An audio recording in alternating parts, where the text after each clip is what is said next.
Welcome to our Shippers Forum. I think all participants have arrived. My name is Clement Johan Ulriksen. I'm head of gas market development at Energinet. I will be your host today. My first task is to give you a safety briefing. We have no safety drills planned for today, so if you hear the alarm, then it's the real deal and you should take it seriously. We have emergency exits a lot of places. The doors behind me are over there, and the main entrance. We have a heart defibrillator just over there next to the elevator, hanging on the wall. And then in case of the alarm goes, we should go to our assembly point out at the parking lot just behind the building in this direction. Moving on to the agenda of today. As always, I believe we have an exciting program for you. First, I will give you a welcome. I have 4 topics I will touch upon. Then I will tell you about our joint balancing zone project. Before we move to the final 3 presentations before we break for lunch and not for lunch, for coffee and networking. And these presentations are regarding the early warning. First, Camilla will tell you about observations on market behavior during the early warning. Then Camilla will tell you about our evaluation process of the early warning, especially how we handled things at Energinet. Before I will give you a shipper perspective seen from a TSO, giving you an overview of the feedback we have received from shippers after the early warning. I do realize I'm not a shipper. After the coffee break, we will have 3 topics on the Tyra shutdown. First, Christian will tell you about our near final package of market measures. Then we have Jesper Brun, who will tell you about gas qualities during the Tyra shutdown.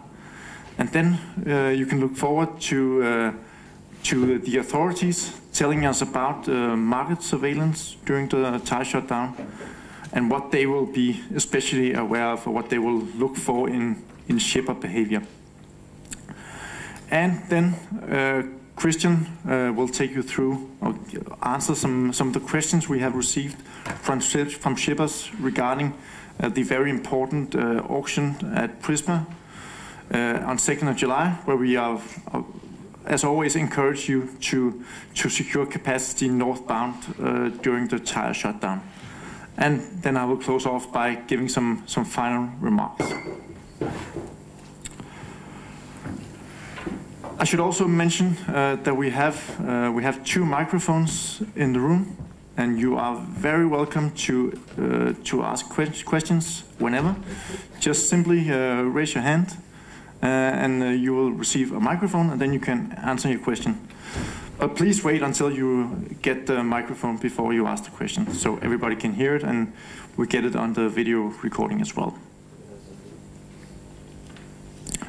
First topic is, as I also told you was coming up, I told that in March at the Shippers Forum. Now Energinet Gas TSO has become an independent company within the Energinet group. We're still the same people, we still do the same thing. I still have the same boss, Jeppe Dany. He still has the same boss, Torben Brabo. But Torben Brabo has a new boss. Now he has a board for his company. And we're so lucky that the chairman of the board for our gas TSO company is also the CEO of the Energinet Group, Thomas Egebro.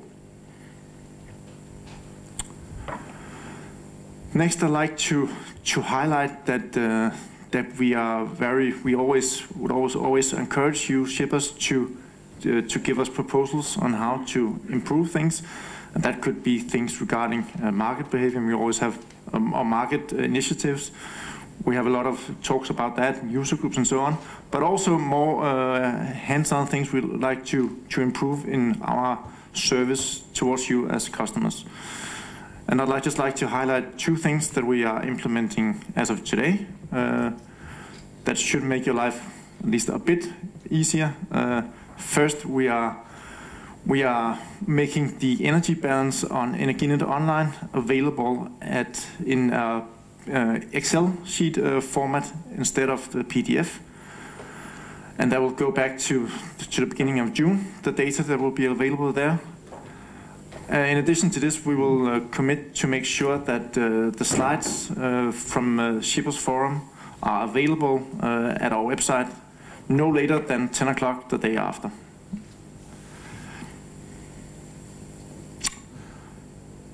Baltic Pipe project, just a very brief update. I'll not go into detail in this slide. This is basically the slide we showed last time. We are moving ahead as planned towards our towards the 1st of October 2022. Right now we are focused on the environmental assessment, the environmental improvement, and we're focused on the business case. Could also mention that we have forwarded the material that is necessary for the final investment decision. So everything is going ahead as planned.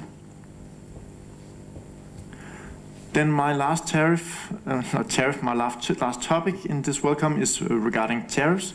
I have 4 slides on this. First, I'd like to point out that we have published new tariffs for the year 2018-19 on our website. Tariffs will increase, and that is basically due to the fact that we expect less bookings and less flow during the tire shutdown. So there's an increase both in the capacity tariff and the commodity charge. And any questions on this? We will also see an increase in the emergency charge. There are 2 reasons for that. First reason is because of the tire shutdown, we will have higher costs. The other reason is that in the previous years we've had you could say an artificial low level of the charge because we had a over recovery that we had to return to shippers.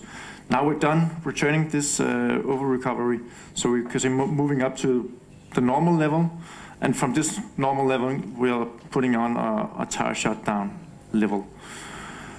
A bit more detail on the increased costs of the tire shutdown. You say this gas year that this emergency charge covers is the 18-19, and this gas year includes the storage year of 19-20, and this storage year 19-20 we expect rising costs. We've made a conservative assumption for the price of storage at €4 per megawatt hours. And we believe that we should buy substantially more emergency storage, around 2.4 times the level we bought for this storage here, or we need for this storage here. Questions? Yeah, Jacob. Please wait for the microphone. Yes, regarding the amount of emergency storage you need to buy. Yeah. The emergency, I mean, up until now, would mostly be a combination of issues in the North Sea and high consumption. That would be the typical driver of a shortage situation. Without Tyra,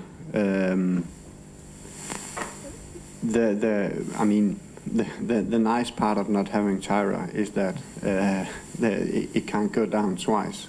So basically, So basically, if Tyra goes down, you have the storage and you have Elon to support the Danish gas market. That was the situation until now, and that's the situation next year, next storage year. So, I mean, the kind of secure deliveries of gas, which is Elon and storage, are kind of the same. So I don't understand why you need that much more storage. I think there are two answers, and if any of my Energinet colleagues want to supplement it, please do. I think we have some fulfillments in the law that we have to, the incidents we have to cover. That's what, yeah, that's one part of why we have to increase the storage. So we increase the storage to make sure that we cover what we should according to the law or the requirements. Yeah, I think I'll just let Jeppe. Yeah, but you're absolutely right in your description that when Tyra shut down today, we dimension the volume of storage that we buy to the fact that if Tyra unexpectedly shuts down or something happened to the North Sea supplies, then we have Elund. And then we dimension simply the volume after the calculations of how much is then needed. It's around in the magnitude of 100 million cubic meters. That is in our emergency story, roughly. When Tyra is shut down and we receive far less from the North Sea, now Elund becomes the dimensioning of the storage volume that we have to buy. So now we look at a situation where Elund is broken for some reason, and we have to buy storage volume in order to cope with that. And that's simply, again, due to the what is the expected demand that we have to cover in an emergency situation. We have to buy approximately 2-4 times that volume. And we start to buy it from 1st of May 2019, because in the gas business we have 3 kinds of years. That's, you know, the joy of being in the gas business. We have a gas year, we have a storage year, and we have a calendar or fiscal year.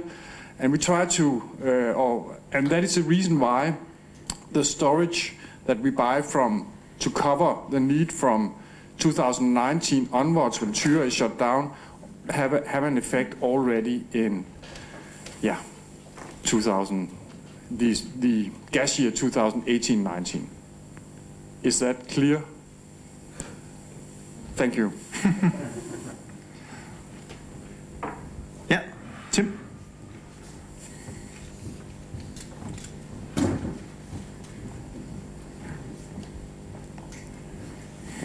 Thank you.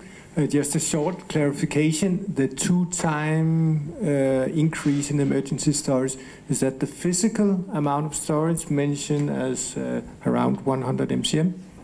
Okay. So besides that, there will still be some filling requirement. Yeah, and there will also be commercial interruptibility that we're buying and so on. Yeah. So these are, you say, the main drivers. Any other questions on this? Yeah, Peter? Just a question on the 4 euro per megawatt hour. You said it's conservative. It may or may not be. But one thing that you could do is that you tender for it. That shippers that have already booked storage are able to offer you that. Yeah. As an alternative of just taking the long-term list price of gas storage Denmark. Because I guess that's what it is. We will note that idea. Thank you.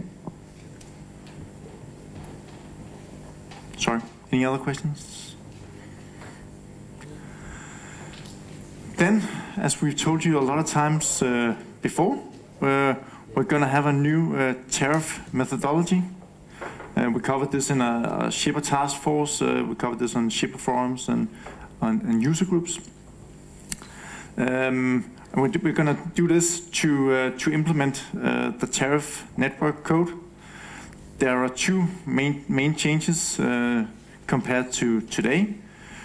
We will implement a uniform tariff, or go back to a uniform tariff on all entry-exit points, and we will put a cap on how much of the costs the commodity charge can cover. Right now we have the capacity charge covers the capex, and the commodity charge covers the opex. But right now we will put a limit such that the commodity charge cannot cover more than 40% of the costs, the total costs. In this methodology that we are submitting to there, we also have to touch upon what remains. And what remains in force is we will still have the same entry-exit split. We will still have the same storage discount of 100%, and we will still keep our multipliers and seasonal factors as they are today. Questions on this? Then we have the public consultation process. And you should listen now, because this is different from the way we normally do it. I think there are at least three things you should note. Energinet will do the full public consultation. So DERA will not do any public consultation. They will do it through us, and that is something we have coordinated with DERA. Another thing is, according to the rules from the ACER and the process towards ACER, there is a final consultation process before the submission is sent in to DERA. But the comments we receive from you shippers during this final consultation process, we cannot use those to change our text. We still have to send in the same draft or same text that we sent out in the consultation for you. That's why we have an additional public consultation, a pre-consultation process. And the comments and the input we get in this consultation, we can use those to change the text if needed. So you should be aware that we have this pre-consultation process starting on the 2nd of July until 1st of August. Then from 15th of August to 15th of October, we have the final consultation process. But this is the process where your comments cannot go into the text as changes. And then we will submit the methodology of the submission to DERA on 1st of November. And it will enter into force of 1st of October 2019. Any questions on this? When are we supposed to have holidays? Yeah. We had to calculate backwards to see when things should be ready. Yeah. And we have two consultation processes, but of course I am aware that July is the normal Danish holiday month. I hope it can work out for you. Yes.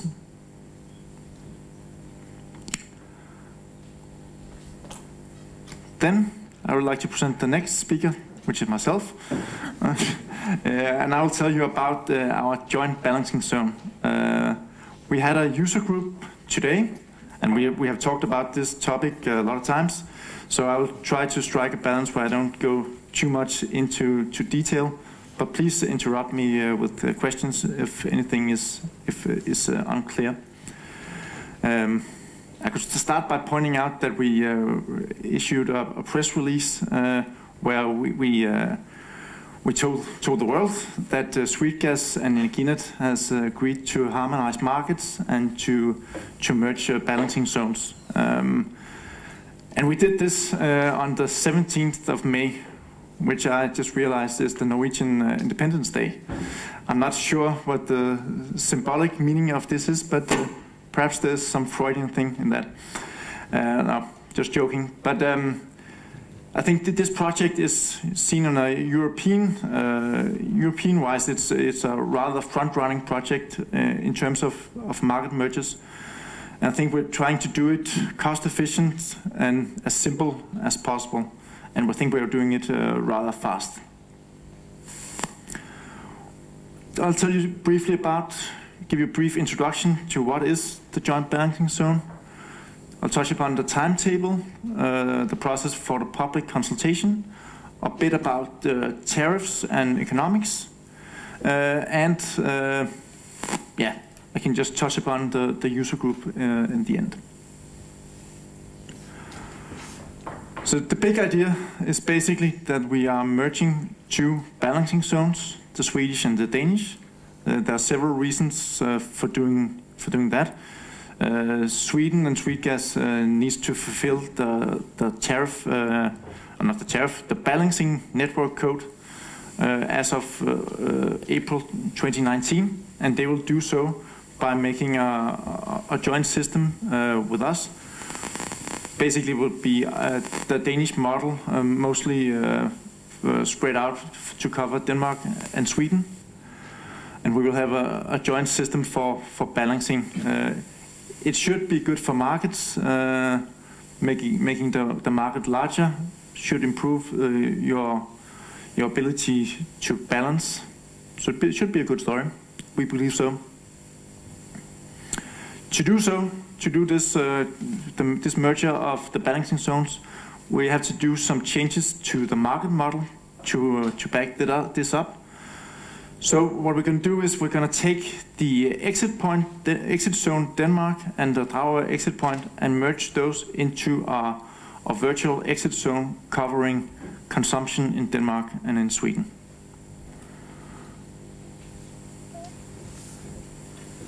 The project plan, we've showed this before as well.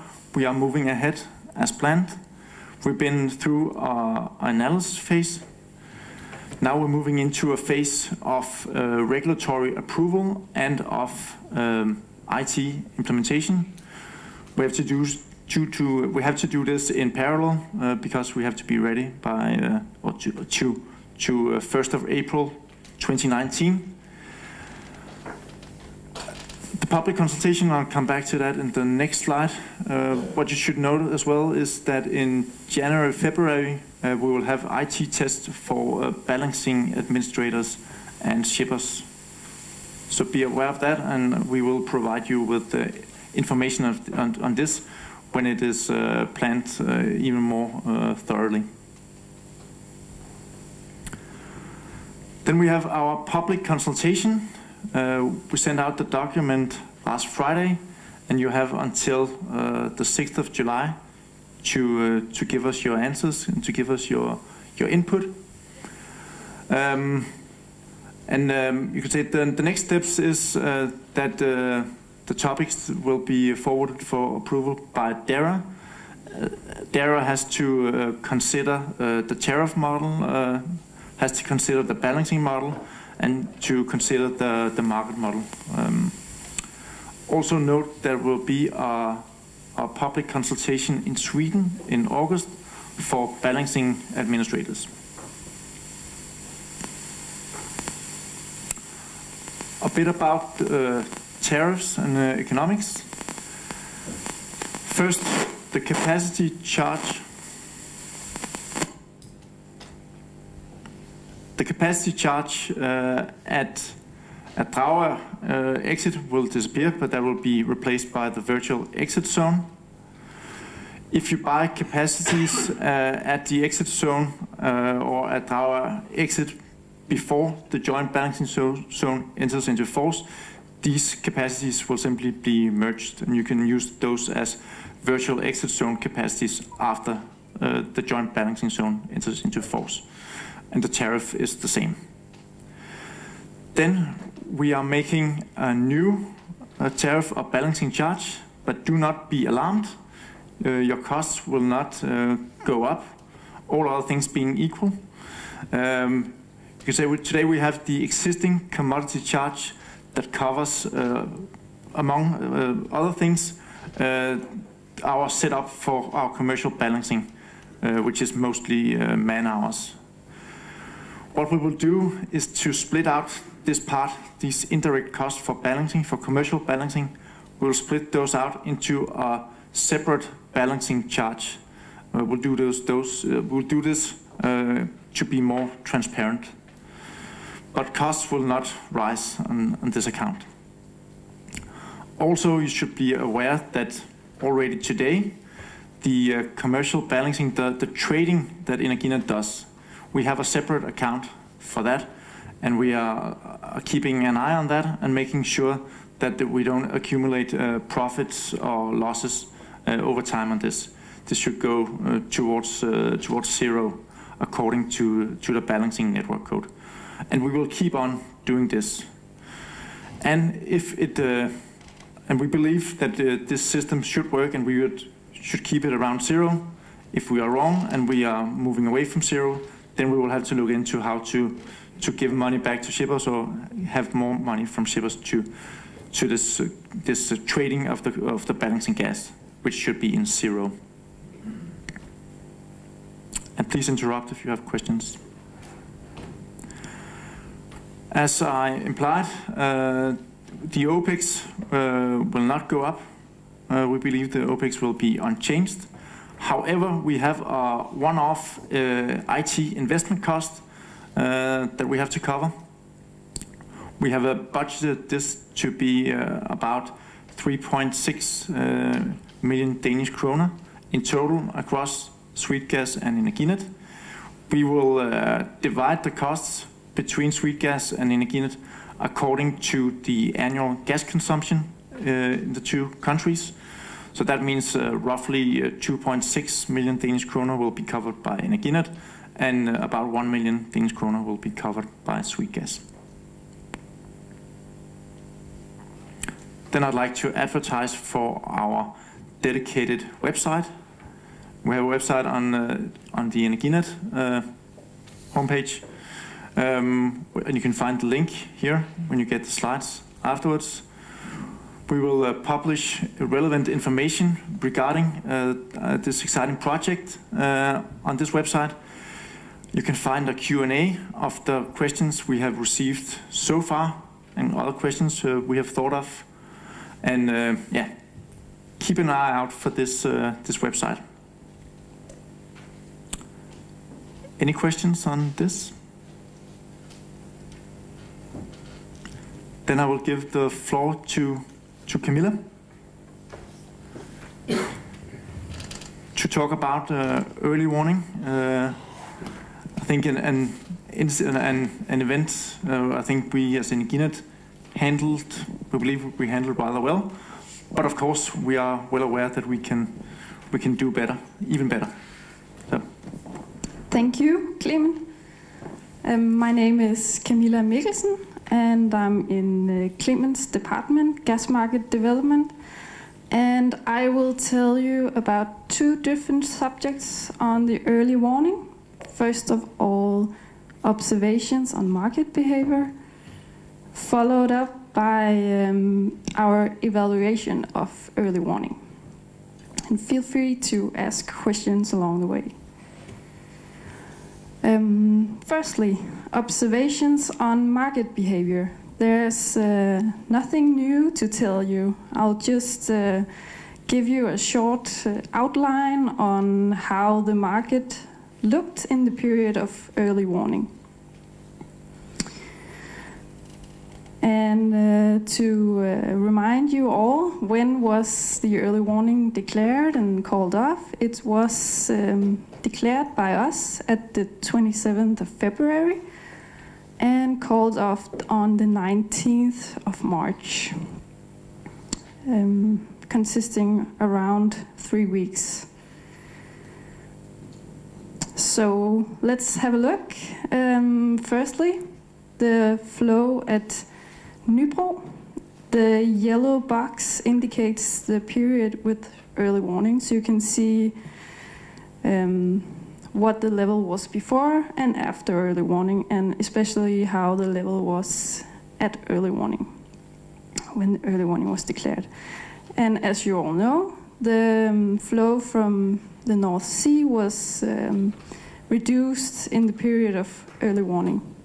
Shown in the middle, or primarily in the start of the early warning period, there's a deep dive in the graph. And towards the end of the period, the flow was normal level. The next slide, the storage filling. As you all know, it was a cold period, and the storage filling was unusually low. As you can see, the black line, the lowest of them all, shows that the storage filling is very, very low. And in the beginning of the early warning period, the withdrawal rate was at a maximum level for, I think, 4 consecutive days, putting an extremely high pressure on the storage. They were being tested like never before.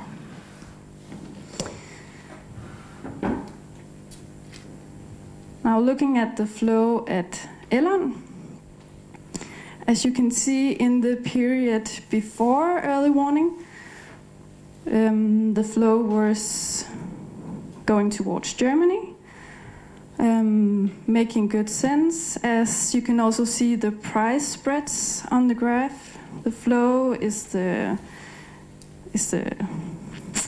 area, and the price spreads are the 2 lines, and it's the price spreads towards Gaspool and NCG. And when declaring early warning, we removed the price caps on the balancing price.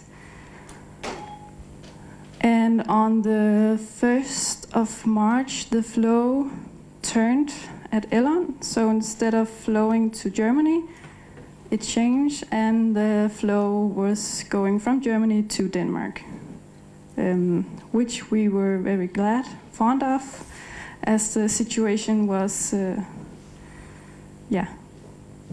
pressured. And that's the reasoning behind the early warning. The 2nd of March, there's a deep dive in the graph. You can see the price spreads are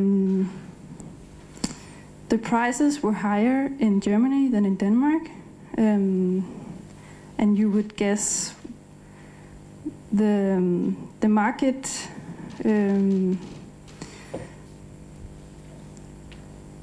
it would be logical for the market to flow gas from Denmark to Germany, where the prices were higher. But as you know, in Energinet, we had increased the adjustment step 2 for being short from 3 to 100%, meaning it would cost you a lot if you were not in balance. And I think that's the reasoning behind this mismatch of flow and prices going in opposite directions. Yes? A question? Niels O from Ørsted. Not actually a question, more a comment. I guess that your prices that you see there is either end-of-day prices or index prices. When you have such large movement in the market, whether it's end-of-day prices and or index prices, you can't really compare them. If it's index prices, it depends on when the volumes is traded on the different hubs. If it's traded most volumes, let's say early morning in Germany and most volumes in Denmark afternoon, then you can't compare it. Those observations were never seen in the market with a spread of -7. Okay, I can tell you that the prices here are the index prices. So I agree with you. To have a better look at it, you should look on the within day prices. Not correctly understood, or? That's exactly what I'm saying. That if you look at the end-of-day prices or the index prices, yes, then you can see that. If you looked at the on-screen during the day, you would never see spreads like this. Okay. Noted. Any other comments?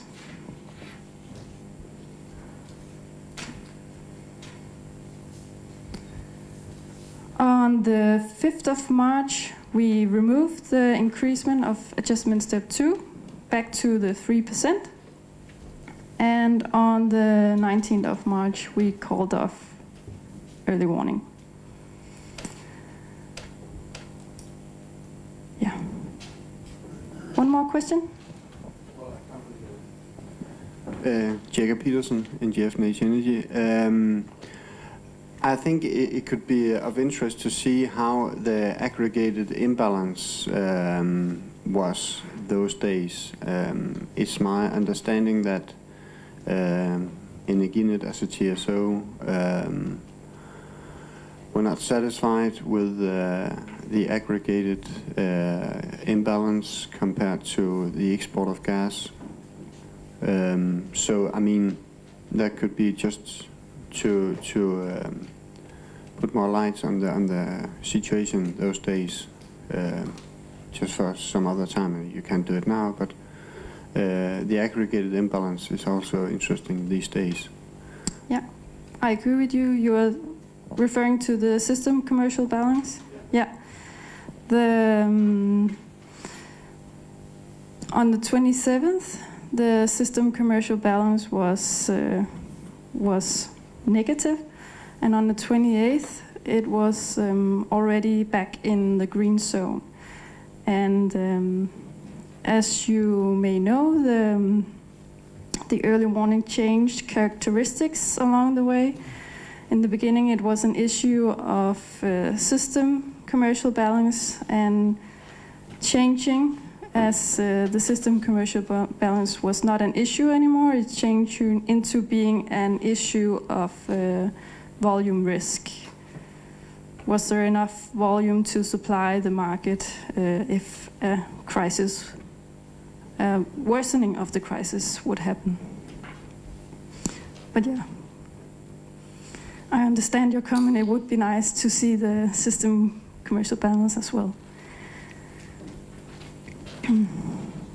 Here, overview of the gas prices. It's the index price shown for ETF. And as you know, the prices were high in the period of early warning, not only in Denmark, but across Europe. And with rapidly developing prices, it has an effect on especially our setup of the relation between the day ahead and within day product. As the prices rapidly devolves,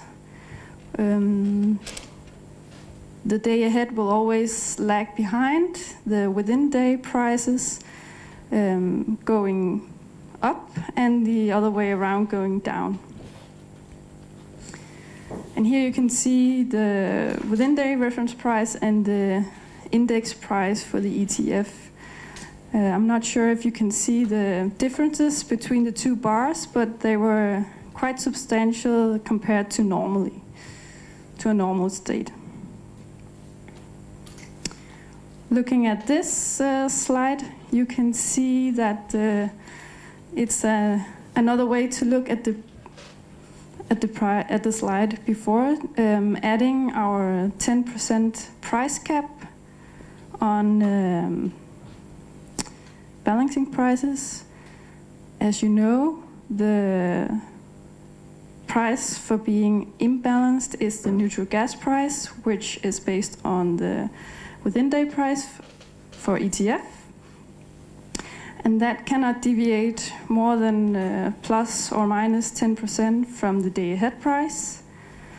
And as I just said before, when the prices develop rapidly, the difference between the two are higher.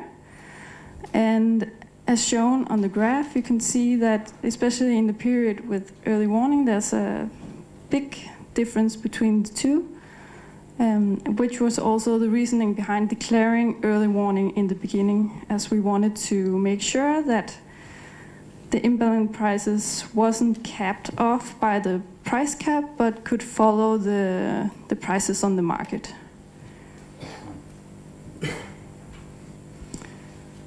Yeah. That was my short look back on early warning from a market behavior perspective. Any questions or comments?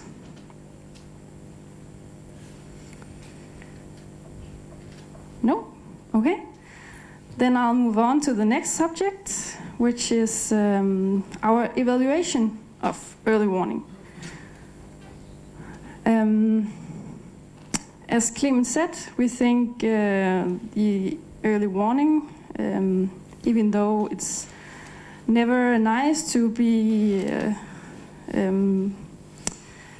forced to declare a crisis level, we think it went good overall, but we would also always like to improve ourselves for future possible events. Why and how do we evaluate? We evaluate in order to learn from the event, what went good, what could be better, what do we need to improve, is there anything that doesn't work after, that doesn't work. And furthermore, we need to comply with an Act number 1025 on preparedness for the gas sector. And how have we done it? We have had bilateral talks. We've had an internal talk, and we've had bilateral talks with you as shippers, with adjacent systems, and with authorities. All in order for us to know what you think went good and what you think could be changed and what could we do better for a future event like this. We have identified 4 main topics, which is the primary, basis for our evaluation. It's communication, authority handling, crisis management, and market measures and manuals. For communication, the input both internally and from you has been that we do good, but we can do it better. We need to be more structured in our handling of communication, and there's some things we need to do better going forward. With regards to the authority handling, it's an issue of different practices in Denmark and Sweden. As we in Denmark, it's us in Energinet, the TSO, who declares an early warning or any other crisis level. Whereas in Sweden, it's not the TSO, Sweetgas, but the authority who declares a crisis level. Meaning we need to have another setup for communication in order to make it smooth and effective. With respect to crisis management, we need to be sure internally when and what determines the use of crisis management. And finally, we need to make sure that we have the right market measures and our manuals are up to date. And all of this leads to some actions points that we need to identify and prioritize and execute in the future. a few examples of findings. We have the price caps, which we removed at the beginning of early warning, is one subject. And another is a new price formula for emergency gas. Both subjects being handled in the market measures for the TIRA period that Christian will tell you about later after coffee. So what happens now? As I just said to you, we are still in the process of evaluating. We need to list all these action points, prioritize them, and make sure they are being executed some point in the future. And furthermore, we need to send a report to the Danish Energy Agency at the end of June. Any questions? Because that's what I would like to tell you. No? Thank you, Camilla. Now the final presentation before coffee and cake. I'm trying to look to see whether, but I assume there's a cake out there. And yeah, this is basically after the early warning. We've had talks, bilateral talks, meetings with 4 shippers. And these are the main inputs and statements from these talks that I will highlight here. And please have a look at them and listen to them. And please comment if you have other statements or if you would like to agree or disagree with the statements. First statement is that it is challenging to keep one's portfolio balanced in an illiquid within-day market.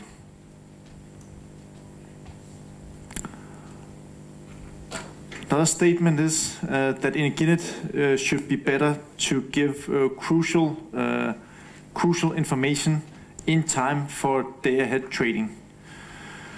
I could comment on that. Some of the things we have to do during a crisis cannot be fitted into a good timing necessary towards day-ahead trading. For example, if the system is crashing, you have to declare early warning or whatever you declare when it is happening. But if we reflect at Energinet, we can also see that some of the informations and some of the escalations, we could be even better to consider them at, for example, early in the morning, such that we can give the information in due time for the market to have the possibility to act towards this information. So we will be better next time, if there is a next time, to give crucial information at the right time. Same statement that Camilla said. We also heard that we gave good information and it was informative. Then some shippers would like a reward for helping the system. Short comment on that. I think that would be a major change to our current balancing model if we should do that. But yeah, we'll take it into consideration. Then there were difficulties buying capacities northbound at Elland. I think that, of course, that's very unfortunate in a situation where we were desperately crying out for the market to flow north. So we will try to be even better to prevent these kind of events or difficulties. Another point around communication is that when we send out communication, we send a lot of our communication through email, then we should include the previous information we sent out, such that you in the news information you can see all the previous information we've given. I think that's also a fair point, or also stated here that we could put it on a publicly available place. I can say that we are currently considering how much of the communication we could move to the gas market message platform. We are also moving the gas market message to a new IT platform that perhaps could give us more possibility to give information. So we are certainly considering how to streamline the information we're sending out even more, and certainly to put more information on the gas market message.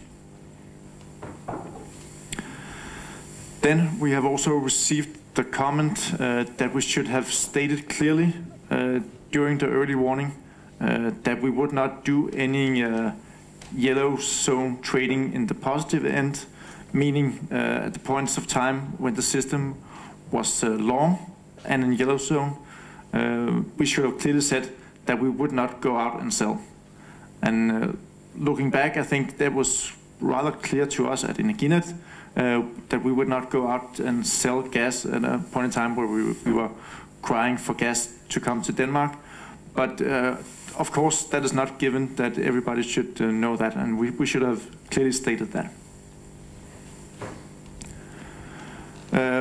Also, some shippers would like that we are even better at explaining the reasoning for why we do what we do during a crisis, the criteria for moving between different crisis levels, and the criteria for drawing on different tools. It's certainly something we will work on. I think that the hard part is that it's actually something we have tried to do and also tried to explain afterwards. But certainly I think we also acknowledge that we need to say more. So that's something we'll work on, how to communicate even more clearly on this. And yeah, as Camilla mentioned, communication is one of the 4 main topics we are focused on. I think a lot of these comments touch upon communication. So we will do better on this. Any comments? Any other inputs regarding this? The shipper angle presented from a TSO.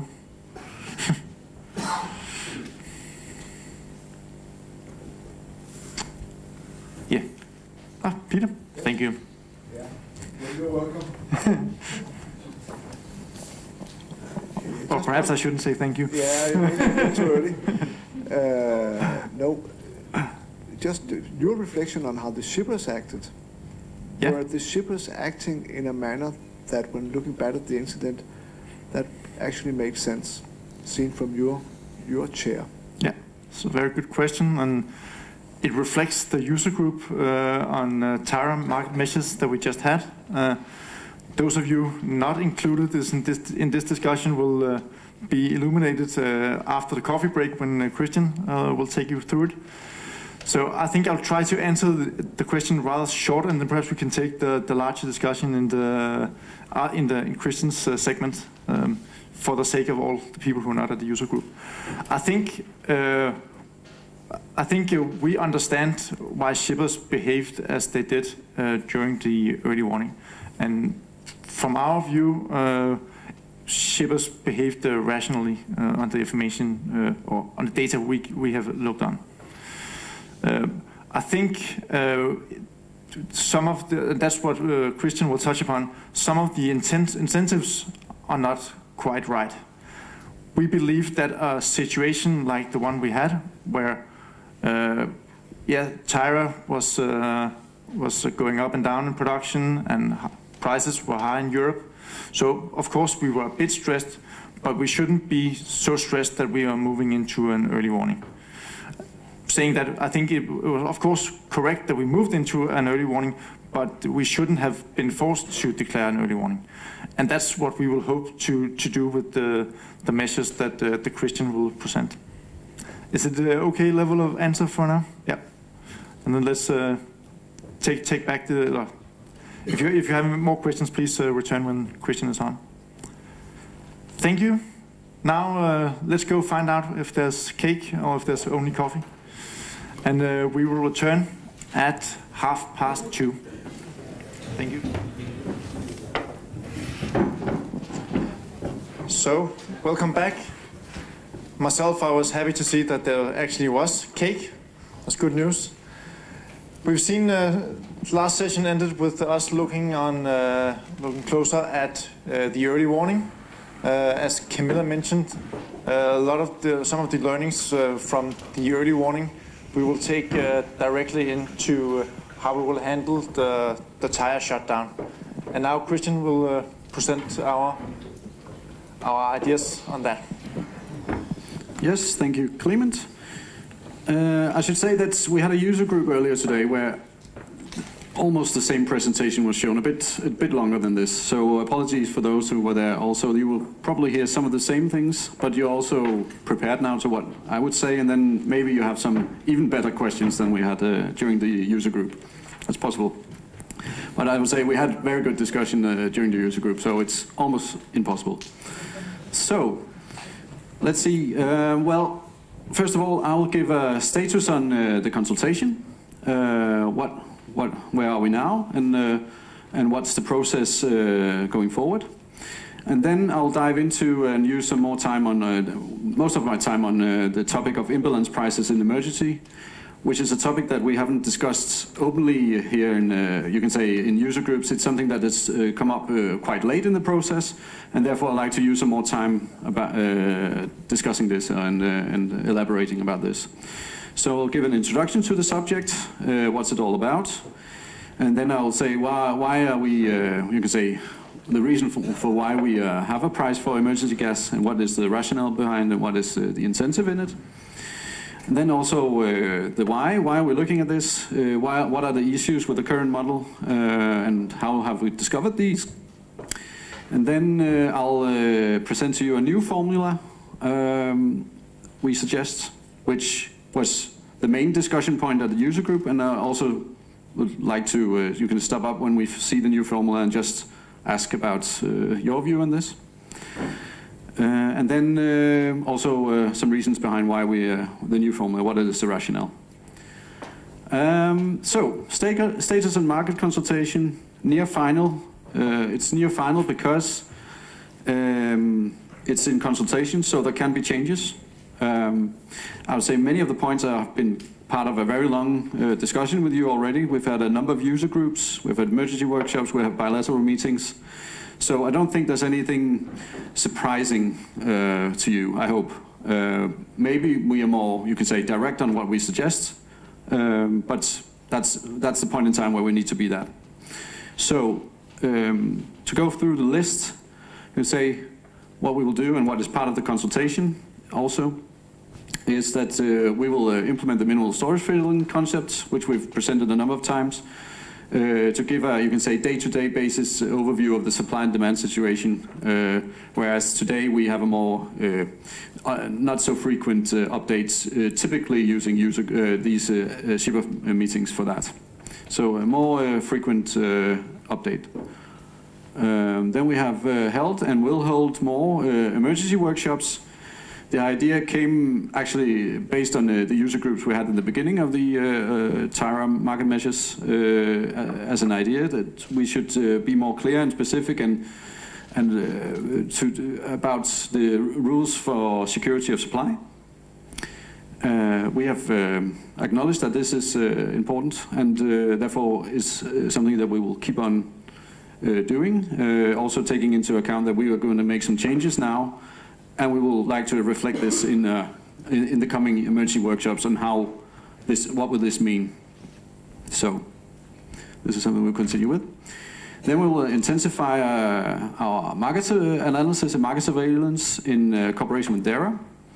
There will be a presentation about this where DARA will come and also the competition authorities will come and give a presentation on this. So I won't say too much about it, but you can say also on the Ginet side we will intensify and also have a more, you can say, structured dialogue than we have today with the authorities. Then we'll increase the number of secondary products at Prisma, giving more possibilities to sell capacity between parties, especially Irland in this case, making sure that you can say there's a chance that the capacity can be utilized more. If one shipper does not need the capacity and others do, then they can sell it. Also, the new possibilities, it gives room for handling the trades anonymously. So I think this in itself can give more strength to the secondary market, that it's anonymous and you don't need to know your counterpart. Then we'll implement the interruptible within-day nomination procedure as entry elements, which is described in CAM network code. It is a procedure that is, you can say, only applicable if firm is sold out. So you can say maybe it's going to be special cases where it's going to be used on the Danish side. But on the other hand, if we have a situation where capacity is fully booked and somebody having this booked capacity is not utilizing it, then other shippers can reach it via this tool. So we think it's necessary. We hope that it's not going to be used. We hope the primary capacity will be utilized, but this is a just-in-case tool. What if it's not? We'll consider optimizing the filling requirements concept in cooperation with Gas Storage Denmark. I don't have that much else to say right now about this. This is something that we will touch upon later on, but we are talking with Gas Storage Denmark about this currently. We suggest to remove both price caps, 10% and 35% price caps. This is something that we have discussed also in the user groups. I think that we had discussions, we had different opinions on what to do, but now we are having a clear statement that we want to remove these. This is also, you can say, I think our clear statement is also a result of the early warning, that you can say we can now be more specific on that. We think these caps should be removed completely. The consultation document describes thoroughly why. Then we have suggested a new model for calculating the small adjustment step 2 to reflect more dynamically the costs of sourcing gas when we are out of balance. Then we considered changing the commercial interruptible consumers concept. Again, a topic that I won't say too much words about because that's early stage also, but it's something that we are considering. And then finally, we have the implementation of new imbalance price model, which I will come to back to much more in a minute. So the status is we have this document in consultation right now. It was sent out the 30th of May, and it's in consultation until 20th of June, 3 weeks. After that, there are specific topics, mainly being the balancing topics. They will all be part of the method submission to DARA, which will forward when we have, you can say, the consultation ended and we have consultation results, which will also be part of the method submission to DARA. So it's these 3 topics that will be mainly part of this. Also, you can say also the consultation document itself will be appendix to the main approval document. We expect that most of these measures we'll be able to implement at 1st of April 2019. Presumably there could be some topics that would wait until 1st of October 19, but we aim that most of the also the balancing parts will be ready for 1st of April 19. That's the plan. So that is. So now I will. I don't know if there's any questions to this at this point in time, or else I will continue with the main subjects of the presentation. No, we'll continue.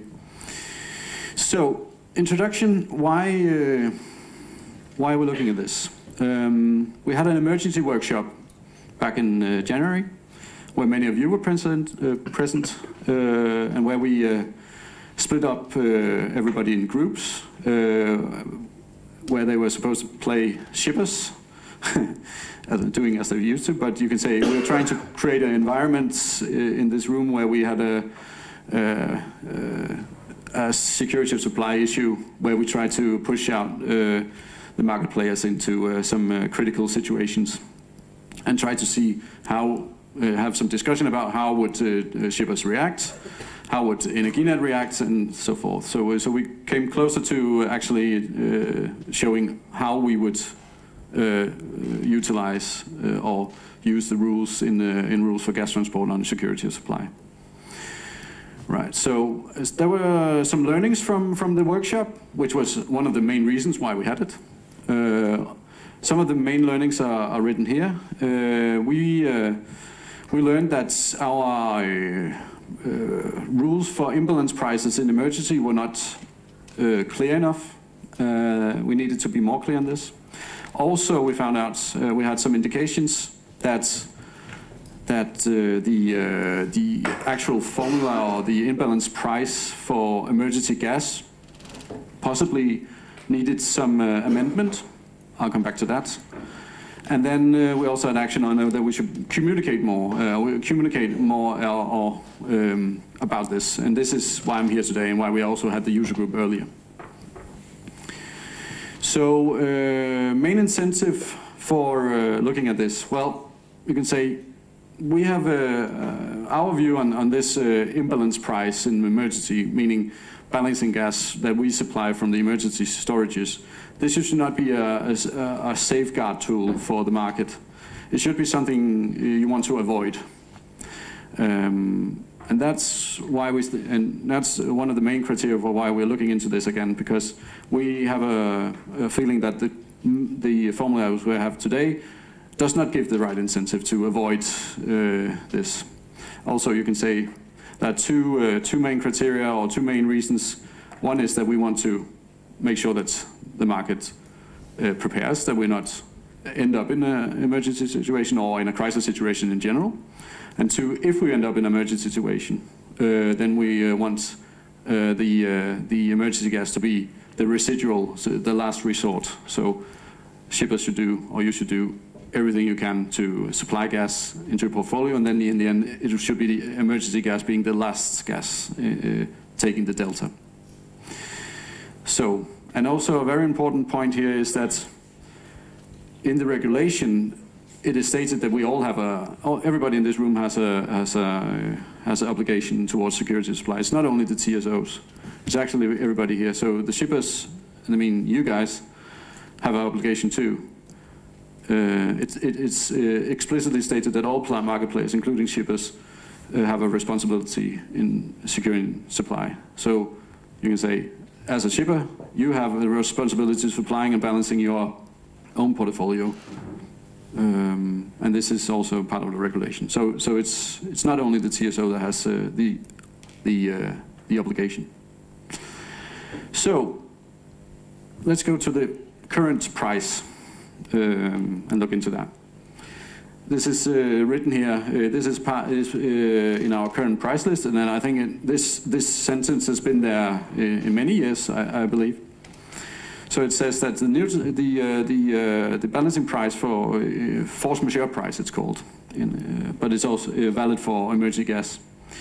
It is the neutral gas price, as it is described in the balancing section of the price list, and/or the actual documented costs. That's how it's formulated today. So, what do we think is the issue with that? Well, first of all, we think that the formula lacks incentive. It doesn't include any incentive. It only has the neutral cash price, which is even better than a normal balancing price, which is with a small markup or markdown. So the emergency price is actually better than the balancing price. Then we have it's only a local Danish price. We don't know what happens in emergency. We don't know if there's a market. We don't know if there's what the pricing will be. We know there will be a price, but we don't know what it's based on. We don't know if there's any trades behind. So we think that it's an issue that it's only a Danish price. And then the price only reflects the price for the current gas day. It's neutral gas price any given day, so it doesn't take into account that maybe we want to have a more seasonal view on imbalance prices. And then also there's a lack of transparency, referring to especially the last part of the formula, saying that this and/or actual documented costs. And as I said at the user group, and I say it again, that I have a hard time explaining what that is. And if I had a hard time explaining it, then it's probably not too good.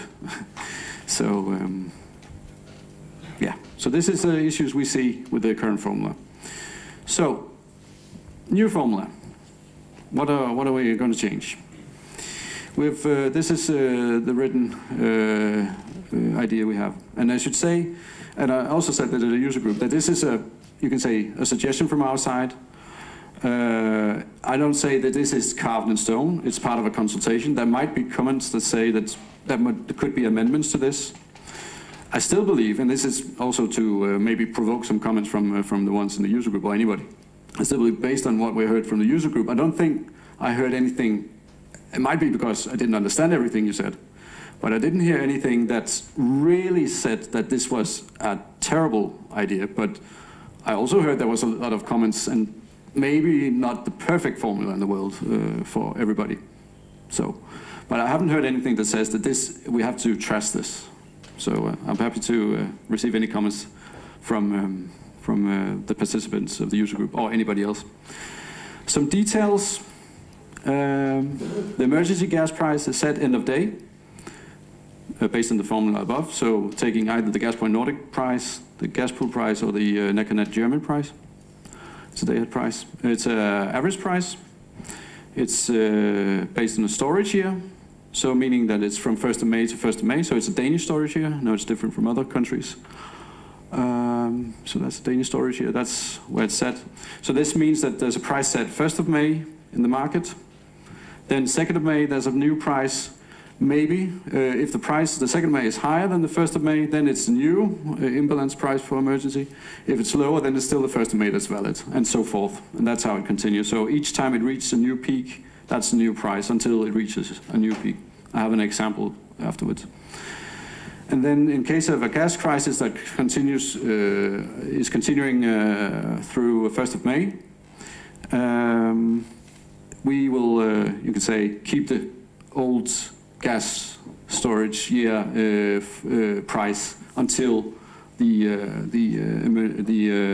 emergency is cancelled on the other side, or the crisis is cancelled, which was actually valid in 2013, where our crisis continued through 1st of May. So I could ask in the room, is there any comments, anything, any elaborations on this, any reflections? Or do you need to just to think about it? It's part of the consultation.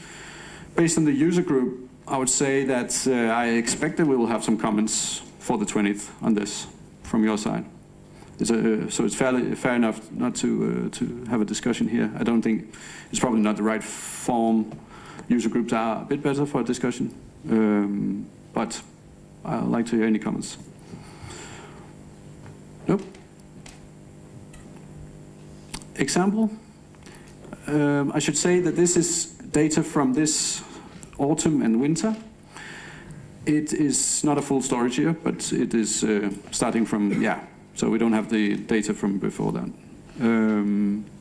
But it's only an example, so it's not that important. What is also important to say is it is historic data. We don't know how it would look if we had all the methods and measures implemented already.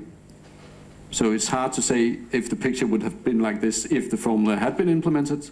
We can't say that. This is just an example of how the formula works. So please don't take it as how it would have been if we had it implemented during the early warning especially.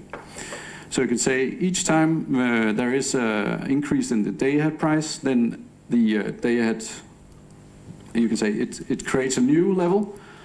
And then you see some lines, especially you could see here in the middle, going from around December to all the way through to February. There's the same price all the way because the day-ahead price is lower in this period than it was in the beginning of December or in the middle of December. And then we have a steep increase when we had the early warning. So this is how the formula works. Yeah. So why do we see this as a solution? Well, first of all, it has an incentive that was not there in the first formula. It has an incentive that gives, where it looks at some season. It always have the higher price set during the season. So it's not, it will not go down when the prices go down. It will continue to be high. So it gives an incentive to look into a more seasonal profile forward. And also thinking of what's happening later this winter, and when we reach spring, that you have gas enough. The issue about the local Danish price is also included. You can say we have the German prices included. So this is also resolving some of the issue we saw. Then the issue about only reflecting the gas price for the current gas day is also taken care of, because we look at the highest price during the season. You can say going backwards until the day where we are, and it would also be the price that would be the imbalance price moving forward if no higher price is set. So in that sense, it has both a past and a future. Jakob? Yeah, just a short question. If we come into an emergency and there is a price, let's say 80 euro, that's what those who are short will be charged, basically. But then what you're saying is just to clarify, basically says that this price, this emergency price, can evolve every day through an emergency situation. So the next day could be 90 or 100 or something. Yeah. Now you can say the 80 set at that point, I know it's probably just an example, but the 80 was a marginal price. It was not an index price. This is, you can say, index prices. So we don't take marginal prices. It's just, yeah. But of course, the index price might be 80, and then it's true, yes. Okay, so it's not the highest trade, it's the highest index. Yeah, yes. Okay. But yeah, but that price anyway could change every day, right? Absolutely, yes. Yeah. Yes. Thanks. True. Yes, last point, it was about the unclear part. We have taken that element out of the formula, so that solves that, you can say. So, that was what I had about this topic. I don't know if there's any further questions. But I hope to see, I expect to see many documents before Wednesday, or during Wednesday possibly, about this. So looking forward to it. Thank you. Thank you, Christian. Now we have the next topic during our Tyra presentations. We have Jesper, who will, he will prepare himself, and he will tell us about the gas qualities during the Tyra shutdown. I think it's perhaps an unusual topic for this forum, but it's important that we are all aware what this will mean for end customers and their use of gas. So, Jesper? Thank you. So I have a presentation about gas quality during the Tyra shutdown, and this is because we actually want to give you a quick guide regarding gas quality during the Tyra shutdown, so you can know what you'll tell your customers if they ask you about gas quality during the Tyra shutdown. We know from Swedegas that some of the Swedish end user consumers have been contacted about gas quality, so we thought this information was valuable for you as well. I will go through how is the gas quality during the Tyra shutdown, and I will give you a kind of a brief introduction if there will be any consequences, and give you a source for more information. And this is a kind of technical presentation during the Shippers Forum, but all the end users live in a physical world, and so you have to know something about it. So we thought it could be a good idea to show you some more technical stuff. So the gas qualities in Denmark is regulated on two levels. We have the legalization, that is legalization for the gas quality at the end users. It's from the Danish Safety Technology Authority in Danish Sikkerhedsstyrelsen. And we have the rules for gas transport, as you well know, where we have the Appendix 1 with requirements for gas quality. And I have summed up in the table to the right. And I'll not go through this in detail, but now you know the numbers. But I will take some of them out and show you. Because this graph actually shows more the most important parameters for gas qualities in a simple way. So you have the VOP index on the horizontal axis and the relative density on the vertical axis. And this is kind of the main combustion parameters for gas quality that regulates the gas quality at the end users. So all gas quality within this orange square can be delivered to the end users and used without any troubles for them. And so this is a simple way to visualize the requirements. I have put in some of the gas qualities we actually see in the grid. We see the North Sea gas in the upper right corner, close to the blue dot.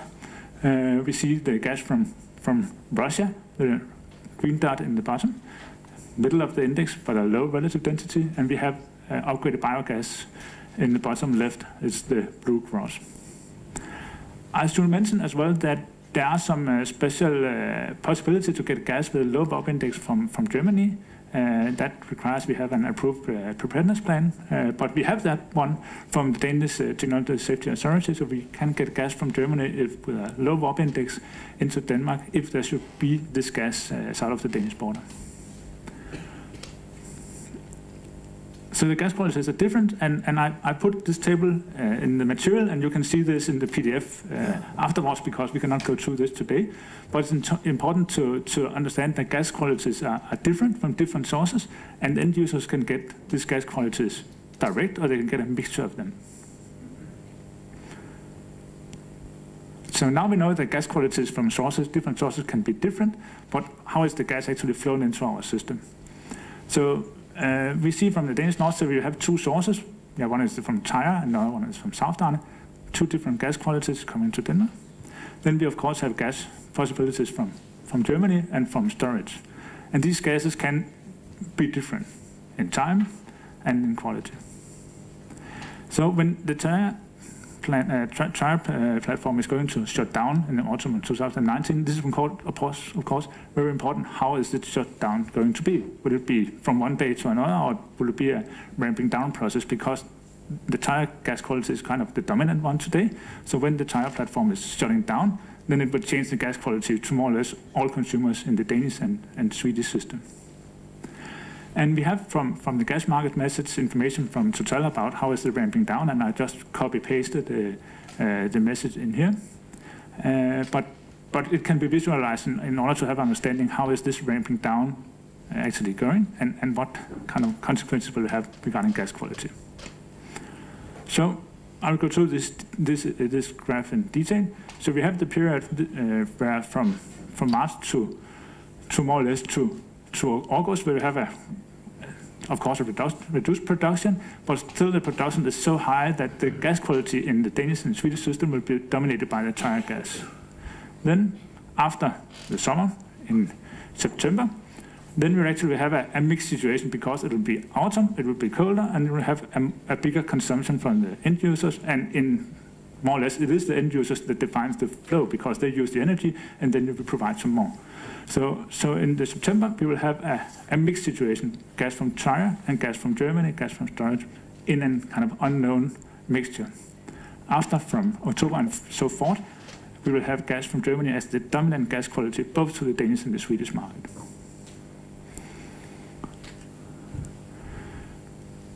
Just to put some numbers on a graph, so you can see from the autumn of 2019, we will have some gas from the South Arne platform with a high calorific value. We will have gas from Germany with a low calorific value. And just to put some words on the low calorific value, that means that the end consumer's meter will run faster.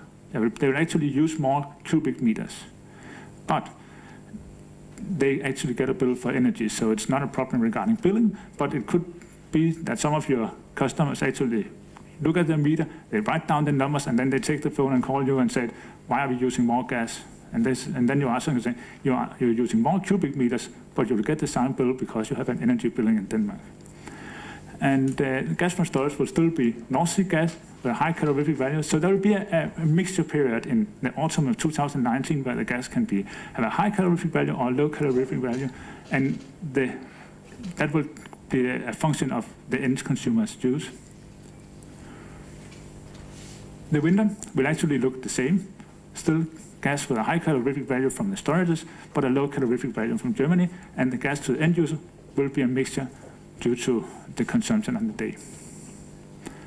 On the other side, when we are coming to the summer of 2022, then actually more or less all gas will be dominated by gas from Germany, the Russian gas from Germany, with a low calorific value, and then the end user will not see a big change in the gas quality during their daily operation, but they will see a gas with a low calorific value compared to what they have seen for more or less 30 years of consumption in Denmark. So that will be a change that some of the end users will notice, especially those that are very interested in how much energy they use. Not when they look at the bill, but when they look at the meter. So, billing issue. Actually, in Denmark, we are very well prepared for the topic of change in gas quality, because in 2010 and so forth, all the gas companies did a good work regarding how to handle billing in the Danish system, and there are very well written procedures and tools in order to have the right billing of the end user. It's actually not seen as a concern, but it's an observation that there could be interest about this topic. We in the TSO use gas chromatograph in combination with quality tracker in order to ensure that we know where the gas quality is in our grid at any time. And the distribution companies have similar tools. And just to underline, so the billing of the end users in Denmark is based on billing on the energy of the gas. There may be a number called cubic meters on the bill, but it is an energy. It's just disguised as an energy-corrected cubic meters. We have some information at our homepage regarding gas quality. You can visit later on. And in summary, there will be change in the gas quality delivered to both the Danish and Swedish end users during the tire shutdown. We will have a lower calorific value to the consumers. There will be a change in the fraction of the hydrocarbons, so there will be more methane and less of the higher hydrocarbons. We don't see any expected change in contaminants, and all the gas delivered to the end users will be within specification. But we noticed there will be probably a need for information, and we will, of course, provide you and the end users with that on our homepage. Any questions to this?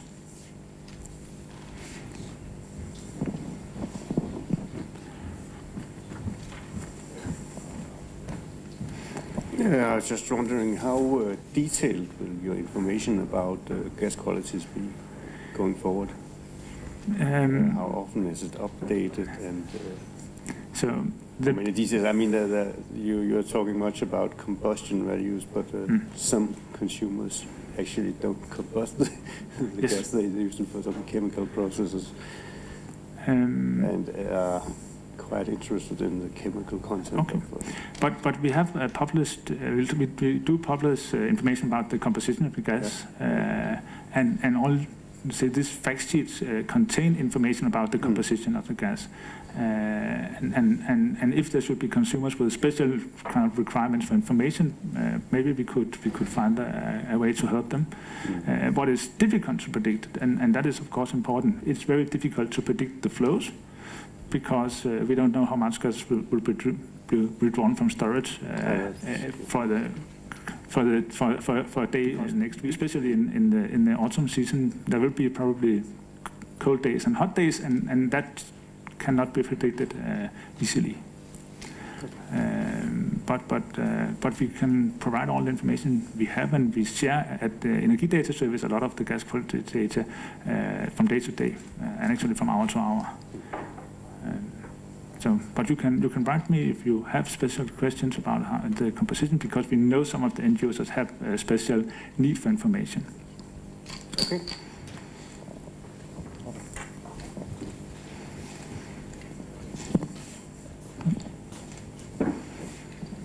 Thank you, Jesper. Thank you, Lauke and Thomas. I think it's very good to be reminded of the law entering into a period like the tire shutdown.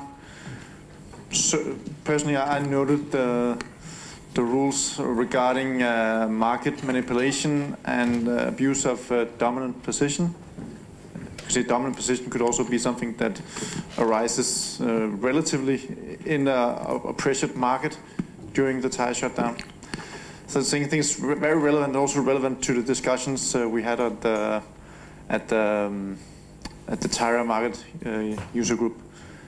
And we have a question. comment? Yeah, Jacob Peterson. I don't know if you're closed for questions, but have you had any cases in this gas industry as of lately? I mean, within the last 5 to 10 years, where anything has been given to? I mean, I presume there have been no incarcerations, but have you had any fines or anything? Yeah, the wholesale market for gas? Yeah. I haven't heard of one for the wholesale market for gas, no. I don't know about you, Thomas? We had one I think we had one in gas some 3 years ago, but it eventually didn't go any further than we sent it to the public prosecutor. They found it was not, let's say, it didn't qualify for them to go further. So, yeah. So it was on market manipulation. So that's it. Okay, thanks.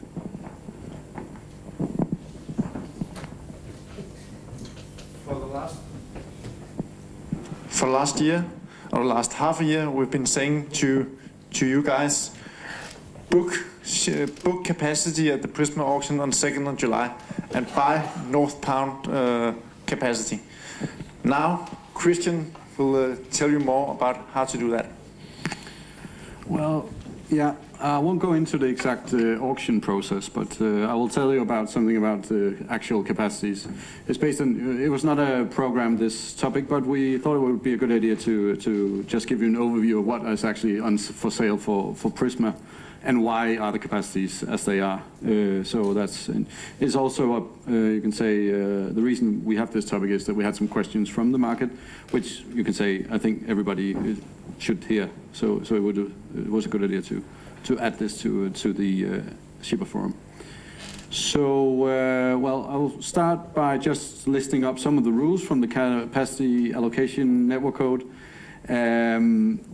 It's because the rules and you can say the capacities that are on Prisma, you might think, why are they as they are? Because it's not intuitive, but there are a lot of rules behind, a lot of specific rules that actually forms why the capacities end up as they do at Prisma.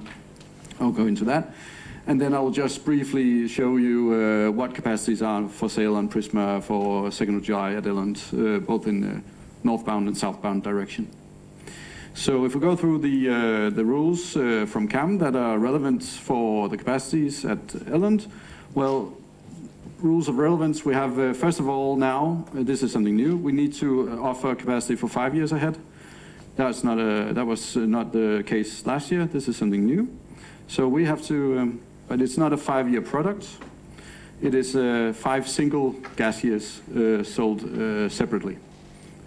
Then we also, we need to save capacity for 10% of the capacity for short-term products.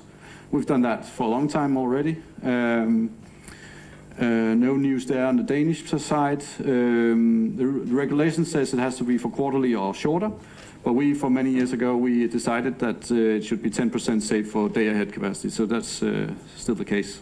We'll continue with that. And then there's a rule that we've not been relevant for us until now, but will be because we now have the 5 years. It is that we need to save additional 10% for the in the capacities 2 to 5. So this means that in the year 2 to 5, we will there's 10% we will hold back that will only be released in the yearly auction when it comes to effect next year. So that's why it's only 80% that is offered at these time frames.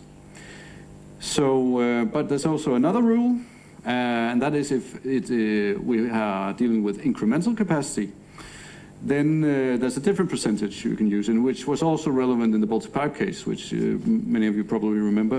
This is a rule that says you should only save 10% and nothing else. So this means that the additional 10% rule is taken out of force when it's new capacity. And this is certainly relevant on the German side because both Gasunie Deutschland and Open Grid Europe actually offer incremental capacity. And this explains why they have the levels they have. They are only, you could say, they are offering 90% instead of 80% for the gas years 2 to 5. And then also one rule to be aware of is that unbundled capacity is only allowed to be sold for 1 year ahead. And this is mainly due to the fact that the regulation in itself is to force or to install bundled capacity. So, but unbundled capacity is allowed, but only for 1 year ahead. So these are the rules. And the result of all these rules is these capacities. Just go through them briefly. So on the top we have the exit Gas in Deutschland, entry Energinet, meaning from Gas in Deutschland system towards Energinet in the northbound direction. We have a gas year 2018, we have 1.2 gigawatts approximately. And then when we go on towards gas year 19 to 21, then we see an increase, which is actually the increase that Gas in Deutschland has explained for the Elland border point. So, and you will see the capacities increase with the 9 gigawatts. No, that's not right. Let's say 900 megawatts. That's probably right. As you also know, that Gas in Deutschland have told you that they will increase with 1,000 megawatts. So they are you can see withholding 100 megawatts for the short-term market. And then when it reaches gas year 2022, then it's back to the same capacity. If we look at exit Open Grid Europe towards Denmark, then we know that they have no firm capacity as it is today towards Denmark, but they will have capacity from 1st of January 2019. And this is the capacity we see here, or at least 90% of it, which is these 844 megawatts, which will be available from their system towards Denmark. And then in the first gas year 18, we have a unbundled capacity of 2,500 megawatts approximately, which is because we have excess capacity on the Danish side compared to the German side. And as I said, it's only allowed to be offered 1 year at a time. So this is the deficit. Yeah. Any questions to entry capacity? Nope. Yeah. Yeah. Thanks. Yeah. Basically, you're saying that for Gasunie to expand, they must sell not just 1.2 gigawatt the following years, but additional capacities. I mean, they have the certain amount, 1.264 gigawatt per hour, and they sell additionally 900, so it has to exceed 1.264 for them to build anything new. Yeah. Right? Yes, correct. Yes. They will have to sell their capacity they have in place already before we reach the level of the new capacity. True. Yeah. Yes. That's right. So it's the same day there's an auction on actually both existing capacity and new. Yes, and sold in one bundle. Yeah, it's bundled. Yeah, one bundle, and is one. You can say the capacity is one for the German side, so it's not two separate. The 900 is not in a separate auction. They are bundled together in this on the German side as one total capacity of 2,100 megawatts. Mm. Yeah. So, yeah. Sorry, was I no? Then if we look in the southbound flow direction from Denmark to Germany, it's a bit different. Gas in Deutschland only offer capacity for 1 year ahead southbound, whereas Open Grid Europe has capacity 5 years ahead.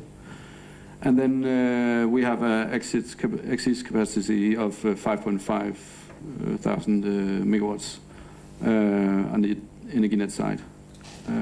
For sale. So this is the situation in the southbound. Southbound flow. Yeah. I don't know if there's any questions to this. This one. It's probably northbound that's most interesting, at least for our part. Yeah. Well, that was in brief. The capacities at Elland for the coming auction. Thank you, Christian.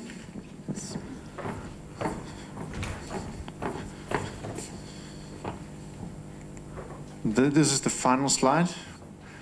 We've talked a lot about a lot of different dates today, and now I will summarize it. Basically, your input is needed. There are 4 dates that you should note. 20th of June is the deadline for the consultation on tire market. Joint balancing zone is the 6th of July. The first consultation on the tariff methodology deadline is the 1st of August, and the second deadline is 15th of October. Then, as we told you a lot of times, there's an auction on 2nd of July. You should note that. And we also encourage you to buy storage capacity at Gas Storage Denmark. And I think you can come and knock on their door anytime you like, but we would prefer it as soon as possible. Then there are 3 more dates that I would like to put up here, but I think it would be unprofessional to put them up here. So I'll just be slightly unprofessional and mention them. It's the 16th of June and 21st of June and 25th of June. Yeah, some people in the audience know. It's the dates where the Danish football team will play in the World Cup. I think it will go really well, and I think that will be a part of a very good summer that I wish for you all. And yeah, that's it for us. Thank you. Thank you for your active participation.